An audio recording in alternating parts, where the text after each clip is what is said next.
BBD group के बेनामी साम्राज्य के खिलाफ हमारी जंग अब उस मोड़ पर पहुंच गई है जहां रसूखदारों के पाप का घड़ा फूटने वाला है। पिछले 3 दिनों में हमने जमीनें दिखाई, फर्जी ईमेल दिखाए और बैंक का काला सच दिखाया, लेकिन आज जो खुलासे हम करने जा रहे हैं वो रोंगटे खड़े कर देने वाले हैं। आज पार्ट 4 में हम दिखाएंगे कि कैसे विराज सागर दास और अलका दास के रसूख ने एक बेनामीदार को कागजों पर मौत के मुंह में धकेल दिया। सुमन नयन, जिसे प्रशासन की रिपोर्ट में किडनी का गंभीर मरीज बताया गया ताकि उसकी जमीन खरीदी जा सके। आज हम उस अंगूठा टेक चेयरमैन राजकुमार राम को भी बेनकाब करेंगे, जिसे बैंक की चाबी सिर्फ इसीलिए दी गई ताकि मालिकों की काली करतूतों पर बिना सवाल खड़े किए अंगूठा वो लगाता रहे। इतना ही नहीं, आज खुलासा होगा इस पूरे सिंडिकेट के एक और बड़े खिलाड़ी का, वो सीए संदीप जैन, जो ऑडिटर भी था और उसी बैंक का कर्जदार भी। सावधान रहिए, क्योंकि आज प्राइम न्यूज उस सिस्टम का पोस्टमार्टम करेगा जिसने भ्रष्टाचार को शिष्टाचार बना दिया। होगा रसूखदार मालिकों का, मोहरे बने बेगुनाह दलित कर्मचारियों का और करोड़ों के उस मनी ट्रेल का जिसका रास्ता सीधे बीबीडी के संचालकों की तिजोरी तक जाता है। आज प्राइम न्यूज के पास वो पुख्ता दस्तावेज हैं जो चीख चीख कर कह रहे हैं कि बीबीडी ग्रुप ने न सिर्फ पैसों की हेराफेरी की, बल्कि एक गरीब कर्मचारी की पहचान तक चुरा ली। आज प्राइम न्यूज के पास वो सीक्रेट रिपोर्ट है जो चीख चीख कर बता रही है कि लखनऊ के कैंट रोड पर स्थित इंडियन मर्केंटाइल कोऑपरेटिव बैंक कोई बैंक नहीं, बल्कि बीबीडी ग्रुप के काले धन को सफेद करने की एक लॉन्ड्री थी।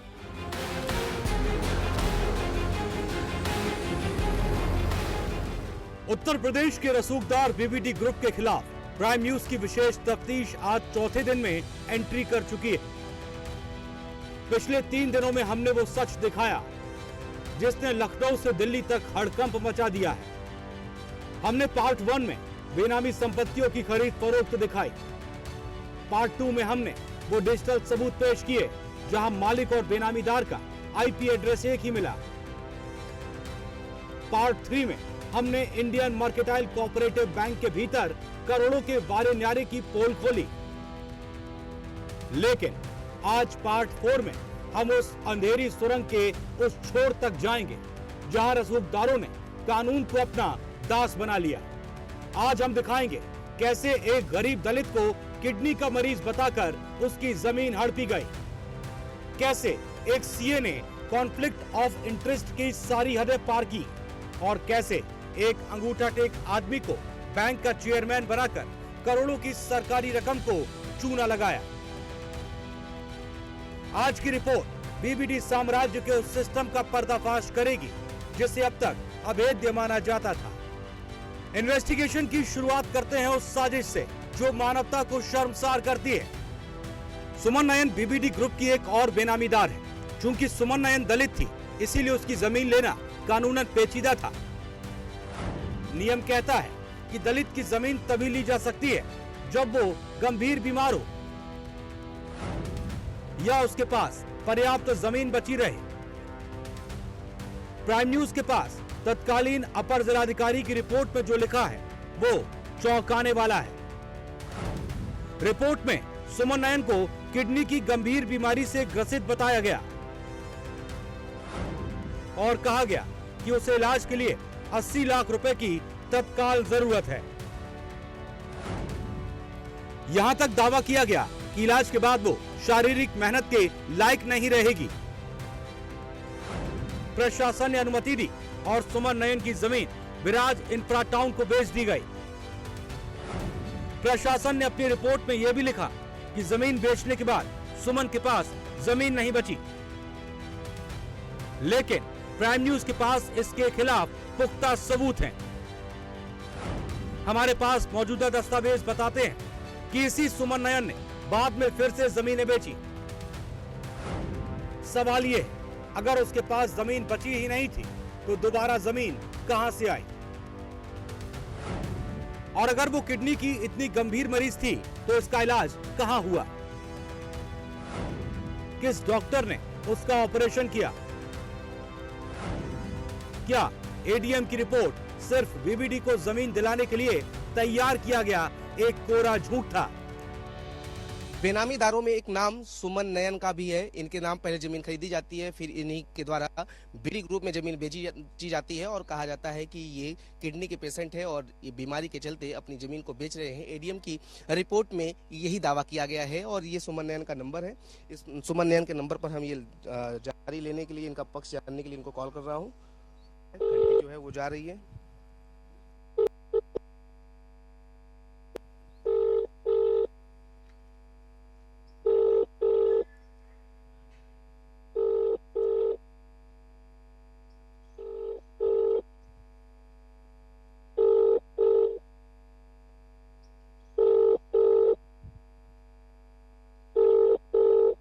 फिर इनकी कॉल कट गई है। एक बार और हम कॉल लगाते हैं और एक बार फिर संपर्क साधने का प्रयास जो है वो करते हैं। संपर्क साधने का प्रयास जो है वो एक बार फिर करते हैं। ये देखिए इनका सुमन नयन का नाम और ये हम नंबर पे फिर कॉल कर रहे हैं।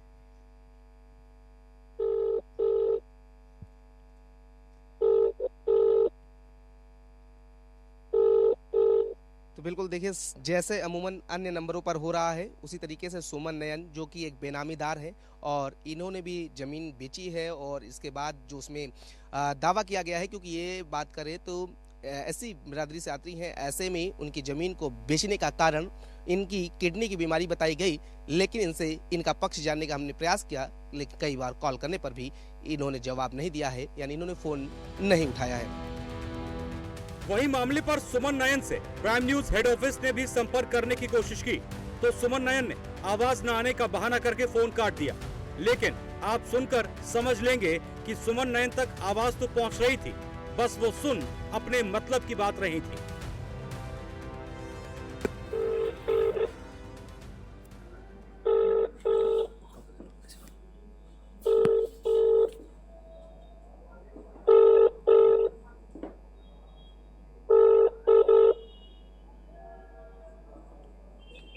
हेलो हेलो, सुमन नयन जी बात कर रही हैं? जी कौन? जी नमस्कार, पंकज शर्मा बात कर रहा हूँ प्राइम न्यूज से। कहाँ से? पंकज शर्मा बात कर रहा हूँ प्राइम न्यूज टीवी चैनल से। सर आपकी आवाज क्लियर नहीं आ रही है मुझे। मैम पंकज शर्मा बात कर रहा हूँ प्राइम न्यूज टीवी चैनल से। अच्छा ठीक है, बताइए। मैम ये एक खबर हम चला रहे थे, उसके लिए हम जानकारी चाहिए था, आपका पक्ष जानना बहुत जरूरी था हमारे लिए। क्या चीज? आपने जो जमीन खरीदी गई थी बीबीडी ग्रुप की, हाँ, तो उसमें आपने एक जमीन बेची है बीबीडी ग्रुप को। पता नहीं सर। तो आप, क्योंकि आपकी रिपोर्ट में है कि आपको किडनी की बीमारी थी, क्या कभी आपको ऐसी बीमारी? पहली बात तो आप, मुझे आवाज ही नहीं आ रही, आप मुझे सुनाई नहीं दे रहा है।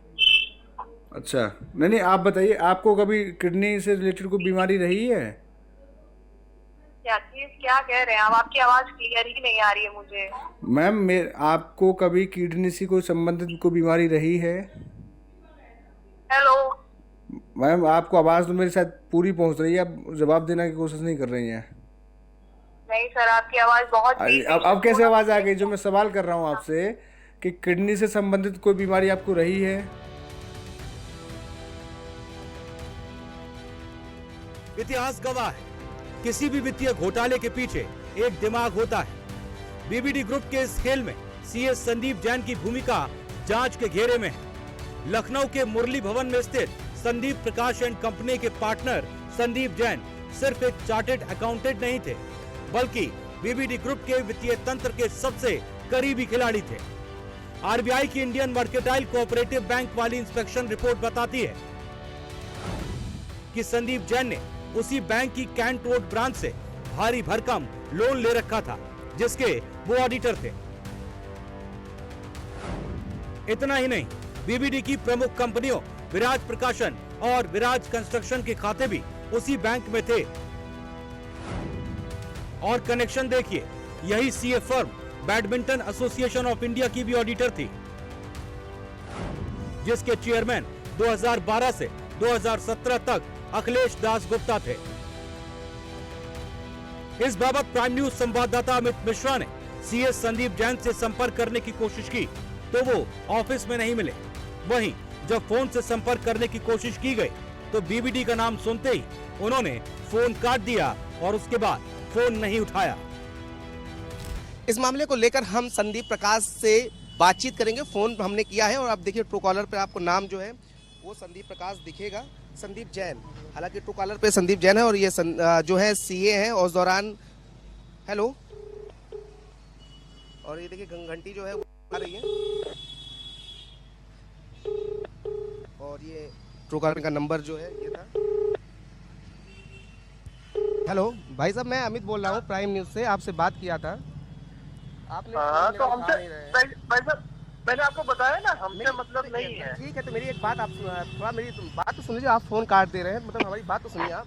नहीं, हमें नहीं सुनना है। नहीं, एक चीज ये बताइए कि आप जो है इनके सीए हैं, आप, मैं IMCB बैंक से जुड़ा मैटर पूछ रहा हूँ। उस दौरान आप जो है यहाँ के, इन्होंने देखिए फिर कॉल काट दी। लगातार अगर बात करें तो इसी तरीके का जो जवाब है वो आ रहा है।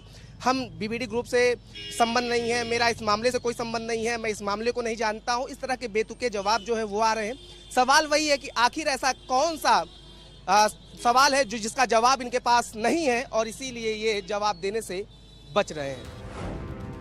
ऐसे में संदीप जैन से भी प्राइम न्यूज के सवाल है। जब एक ही व्यक्ति बैंक का ऑडिटर भी हो और कर्जदार भी, तो कैसे इनके ऑडिट पर भरोसा किया जाए? और जो व्यक्ति उस कंपनियों का भी ऑडिटर हो जो बैंक से लोन ले रही हैं, तो क्या ये कॉन्फ्लिक्ट ऑफ इंटरेस्ट नहीं है? क्या संदीप जैन की ऑडिट रिपोर्ट निष्पक्ष हो सकती थी? RBI और प्रशासन ने इस खुली धांधली पर कभी कार्रवाई क्यों नहीं की? क्या ये सीए फर्म BBD ग्रुप की धांधलियों को धोने की एक मशीन बनी हुई थी? पार्ट 4 का सबसे हैरान करने वाला किरदार है राजकुमार राम।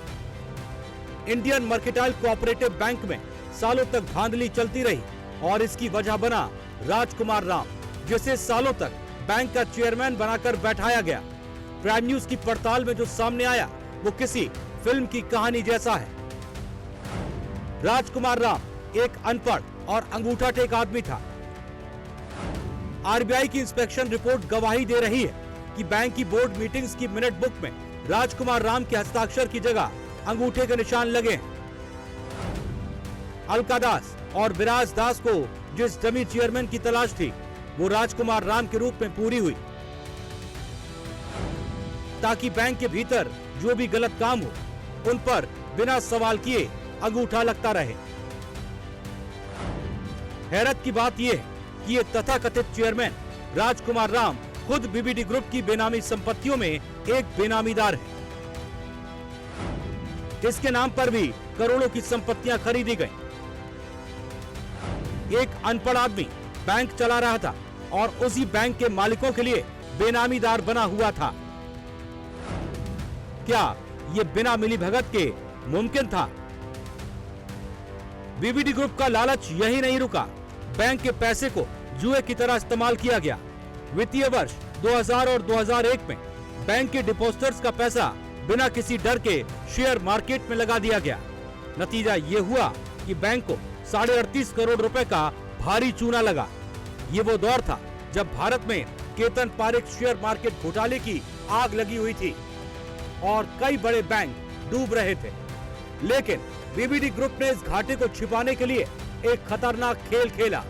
38.5 करोड़ के इस नुकसान की बैलेंस शीट में घाटा दिखाने की बजाय बेनामी एडवांस के नाम से दर्ज कर दिया गया। ऐसे में आप ये भी समझिए कि केतन पारेख शेयर मार्केट घोटाला क्या था। इस घोटाले का केंद्र चार्टर्ड अकाउंटेंट और स्टॉक ब्रोकर केतन पारेख था, जिसे बॉम्बे पेंटागन का बादशाह माना जाता था। पारेख ने 10 चुनिंदा कंपनियों के शेयरों पर फोकस किया और उनकी कीमतों को कृत्रिम रूप से बहुत ऊपर बढ़ा दिया। पारेख ने शेयरों की कीमतें बढ़ाने के लिए बैंकों का गलत इस्तेमाल किया। उसने मुख्य रूप से माधवपुरा मर्केंटाइल कोऑपरेटिव बैंक यानी कि MMCB से नियमों के खिलाफ जाकर करीब 1000 करोड़ रुपए निकाला। उसने अलग अलग ब्रोकरेज फर्मों के माध्यम से एक ही शेयर को सर्कुलर ट्रेडिंग के जरिए बाजार में ऐसी स्थिति पैदा की जैसे उन शेयरों की भारी मांग हो। 2001 में जब शेयर बाजार अचानक गिरा तो पारिक बैंकों का पैसा चुकाने में असमर्थ रहा। मार्च 2001 में मादापुरा बैंक के डूबने की खबरों के साथ ही इस पूरे घोटाले का पर्दाफाश हो गया। इस घोटाले की वजह से छोटे निवेशकों के करोड़ों रुपए डूब गए। केतन पारिक को गिरफ्तार किया गया। पिछले 4 दिनों से प्राइम न्यूज लगातार बीबीडी ग्रुप के संचालकों से उनका पक्ष जानने के लिए संपर्क करने की कोशिश कर रहा है, लेकिन अभी तक कोई प्रतिक्रिया नहीं दी गई। इंडियन मर्केंटाइल कोऑपरेटिव बैंक की तरफ से केतन पारिक शेयर मार्केट घोटाले की तरह ही धोखाधड़ी की गई ताकि आरबीआई को गुमराह किया जा सके। सवाल फिर वही है, auditor firm Sandeep Prakash and company और आरबीआई की नजरें तब कहां थी? क्या जनता के खून पसीने की कमाई को शेयर बाजार में उड़ाना और फिर उसे कागजों पर छिपाना अपराध नहीं? किडनी के नाम पर दलित की जमीन हड़प लेना, एक अनपढ़ को बैंक का चेयरमैन बना देना और शेयर बाजार में जनता का पैसा डुबोकर उसे बेनामी खातों में छिपा देना, ये है बीबीडी ग्रुप का असली चेहरा। आज पार्ट 4 ने ये साबित कर दिया कि ये सिर्फ एक बिजनेस ग्रुप नहीं बल्कि एक संगठित सिंडिकेट है जिसने नियम कानूनों की धज्जियां उड़ाई। प्राइम न्यूज आज जवाब मांगता है। क्या उन अफसरों पर केस दर्ज होगा जिन्होंने सुमन नयन की फर्जी बीमारी रिपोर्ट बनाई? क्या सीए संदीप जैन की डिग्री और उनकी फर्म की भूमिका की जांच होगी? और क्या राजकुमार राम जैसे मोहरों के पीछे छिपे असली चेहरों को जेल की सलाखों के पीछे भेजा जाएगा? हमारी ये मुहिम अभी थमी नहीं है। हम वो चेहरे उजागर करके रहेंगे जिन्होंने इस पूरे साम्राज्य को सुरक्षा दी। Bureau report, prime news. तो बीबीडी ग्रुप के गुनाहों की फहरिस्त यहीं खत्म नहीं होती है, ये फहरिस्त बहुत लंबी है और इस सिंडिकेट के जो ये नए चेहरे सामने आए हैं जिसका पार्ट 4 में हमने खुलासा किया है, जो रिपोर्ट आपने देखी वो सीधे तौर पे बताती है कि दाल में कुछ काला नहीं बल्कि पूरी दाल ही काली है। अमित मिश्रा का यहाँ पर अब रुक कर लेते हैं। हमारे सहयोगी हमारे साथ जुड़ चुके हैं जो लगातार ग्राउंड पर रहकर इस पूरी रिपोर्ट को कवर कर रहे हैं और आपके सामने नित नए दिन एक एक नए नए खुलासे लेकर आ रहे हैं। अमित, जिस तरीके से आपने सुमन नयन से बात करने की कोशिश की, संदीप जैन से बात करने की कोशिश की, लेकिन इन लोगों का जिस तरीके का रवैया है, पहले फ़ोन ना उठाना, फ़ोन मिल जाए तो बात को घुमाना कि आवाज़ नहीं आ रही है, ये सीधे तौर पर दर्शाता है कि आवाज़ आ तो रही है लेकिन जवाब देने के लिए जवाब नहीं है। जी बिल्कुल, देखिए मोनिका, जिस तरीके से बात करें तो इन बेनामीदारों का नाम आ रहा है, उसके बाद सुमन नयन का नाम आ रहा है, तमाम ऐसे लोग हैं, सीए है, जिससे भी बात करने की कोशिश की गई सवाल जवाब वही था कि हेलो आवाज आ रही है, नेटवर्क में हूँ, ये नहीं है, वो नहीं है, मतलब बेतुका जवाब, जिसका कहते हैं कि आप साफ तौर पे कह सकते हैं कि जो हमारे दर्शकों ने सुना होगा उनको भी शायद इस बात पर हंसी आ जाएगी कि आवाज दोनों तरफ से साफ क्लियर है, साफ संदेश जो है वो पहुंच रहा है, लेकिन उनको जो है वो बातें नहीं आ रही है। जो बातें उनके काम की हैं वो बातें वो सुन ले रही हैं, लेकिन जो हमारे काम के हैं या जो हमारे दर्शक पिछले 4 दिनों से वो जवाब जानना चाह रहे हैं, और इन 4 दिनों की मुहिम नहीं है। इससे पहले बता दें कि जो दशकों से ये पूरा घोटाला जो है ये चलता आ रहा है, तब से ये जवाब जो है उसकी तलाश की जा रही है, लेकिन वही है कि नेटवर्क प्रॉब्लम है, आवाज नहीं आ रही है, ये दिक्कत है, वो दिक्कत बता रहे हैं। आपको बता दी ये सुमन नयन वो है जिनका जो कि बेनामीदार रही है और इन्होंने बीबीडी ग्रुप को जो है वो जमीन बेची है। उसके बाद ये इनके अगर बात करें तो क्योंकि ये एससी कैटेगरी से आती है, ऐसे में किसी भी एसटी की जमीन जो है वो कोई भी किसी तरीके से नहीं ले सकता है। ये नियम बनाए गए हैं, लेकिन जो नियम बनाए गए हैं उसी नियम की ये बीबीडी ग्रुप ने जमकर खिल्लियां जो है वो उड़ाई है। नियमों को साथ पर रखा गया है और इस साथ पर रखने के लिए जो अधिकारी थे उन्होंने भी पूरा सपोर्ट जो है, पूरा सहयोग, वो सारा कुछ किया है। एडीएम की रिपोर्ट जो है उस पर जब हमने उसकी जांच की तो साफ तौर पे चौंकाने वाला खुलासा हुआ है। एडीएम की रिपोर्ट में लिखा गया है कि ये गंभीर बीमारी यानी किडनी की बीमारी से संदीप जैन हमारे साथ फोन लाइन पर जुड़ चुके हैं। फटाफट से संदीप जैन का हम यहाँ पर करेंगे। संदीप जैन जी, आवाज मिल पा रही है आपको? प्राइम न्यूज से बात कर रहे हैं। फोन देखिए संदीप जैन ने यहाँ पर काट दिया है। संदीप जैन को हमने फोन मिलाया, लेकिन जैसे ही उन्होंने आवाज सुनी, देखिए किस तरीके से उन्होंने फोन यहाँ पर डिस्कनेक्ट कर दिया है, क्योंकि जवाब देने के लिए कुछ भी नहीं है। हमारी टीम लगातार संदीप जैन से दोबारा से संपर्क साधने की कोशिश कर रही है। हम दोबारा फोन मिला रहे हैं संदीप जैन को, लेकिन अभी संदीप जैन की तरफ से फोन नहीं उठाया जा रहा है। संदीप जैन को हमारी टीम लगातार फोन मिलाने की कोशिश कर रही है। फोन ट्राई करिए। संदीप जैन को कॉल लग गया है। संदीप जैन हेलो, सुन पा रहे हैं आप बात? घंटी जा रही है, आप आवाज सुन सकते हैं, बेल जा रही है संदीप जैन को, लेकिन वो अभी फोन को आंसर नहीं कर रहे हैं। Your call has been forwarded to voicemail. The person तो you are Sandeep trying- Jain ने फोन डिस्कनेक्ट कर दिया है और ये सीधे तौर पर दर्शाता है, बताता है कि बात नहीं करना चाहते हैं संदीप जैन। अमित सवालों के घेरे में है संदीप जैन। उनकी डिग्री पर सवाल है, उनके काम पर सवाल है, उनकी कार्यशैली पर सवाल है, तमाम सवालों के घेरे में वो हैं। शायद यही बड़ी वजह कि बात करना ही नहीं चाहते। देखिए बिल्कुल मोनिका आपको बता दें कि संदीप जैन जो है वो बीबीडी ग्रुप के लिए संजय का काम किया है। संजय यानी मतलब कि उनको सारी तस्वीरें जो है, क्योंकि एक ऐसा माइंड चाहिए था कि जो इतना बड़ा घोटाले को जो है वो ठीक तरीके से ठिकाने पे लगा सके, ऐसी जगह लगा सके कि किसी को भनक भी न लगे। और शायद उस पूरे मंसूबे पर संदीप जैन जो है वो कामयाब भी हो चुके थे, बीबीडी ग्रुप भी कामयाब हो चुका था। लेकिन कहते हैं कहीं ना कहीं कमी जो है वो जरूर रह जाती है, और वो कमी जो है वो अब साफ उजागर हो गई है। क्योंकि जब हमने इस केस में और पड़ताल किया तो एक खुलासा ये हुआ कि जो संदीप जैन है ये बीबीडी ग्रुप के सीए भी रह चुके हैं, और इसके दौरान ये उस बैंक के ऑडिटर रहे हैं जो बैंक से ये खुद लोन ले चुके हैं। इन्होंने उस बैंक से लोन लिया है, और सोचिए जो ऑडिटर ऑडिट कर रहा है वो भी बैंक का कर्जदार है। यानी कैसा ऑडिटर कर था जो कि बैंक से उसको कर्जा लेना पड़ रहा है, और उसी बैंक में जाकर के वो ऑडिट कर दे रहा है। सारी रिपोर्ट वो सही बता दे रहा है, जितनी जांच है सब कुछ वो सब कुछ सही बता दे रहा है। उसी के आधार पर जो काम है वो अपना गोरख धंधा जो है वो चलता रहा है। जब इनसे हमने फोन पर बात करनी चाहिए तो इन्होंने पहले तो इन्होंने कॉल उठाया, क्योंकि अननोन इनको लगा, तो इन्होंने कॉल उठाई। उसके बाद इन्होंने साफ कर दिया कि मुझे क्या, मैं केवल बीबीडी ग्रुप का सीए हूँ, इस मसले में मुझे कोई बयान जो है वो नहीं देना है, कोई अपना पक्ष नहीं देना है। मैंने जब इनसे पूछा कि आपके ऊपर ये गंभीर आरोप लग रहे हैं, इस पर आप क्या कहना चाहेंगे, तो इन्होंने जो है जैसे अन्य लोगों ने कहा कि आवाज नहीं आ रही है, नेटवर्क नहीं आ रही है, मैं कहीं बाहर हूँ, इसी तरीके का जवाब देकर इन्होंने फोन रख दिया। बिल्कुल, क्योंकि इनके पास जवाब देने के लिए जवाब ही नहीं था, और ये इन्हें भी पता है कि शायद जवाब देने आ जाऊंगा तो मेरे ऊपर ही आबन आएगी। चलिए, हमें जुड़ने के लिए, तमाम जानकारी के लिए बहुत बहुत धन्यवाद आपका। तो आज पार्ट 4 में आपने देखा कि कैसे बीबीडी ग्रुप ने मानवता, नैतिकता और बैंकिंग नियमों का गला घोट दिया है। एक दलित की किडनी की फर्जी बीमारी से लेकर एक अनपढ़ के अंगूठे तक हर जगह सिर्फ और सिर्फ जालसाजी के निशान मिले हैं। लेकिन क्या आपको लगता है कि ये सब बिना किसी बड़े हाथ के मुमकिन था? क्या ये मुमकिन है कि सालों तक एक अनपढ़ आदमी बैंक का चेयरमैन बना रहे और आरबीआई को भनक तक ना लगे?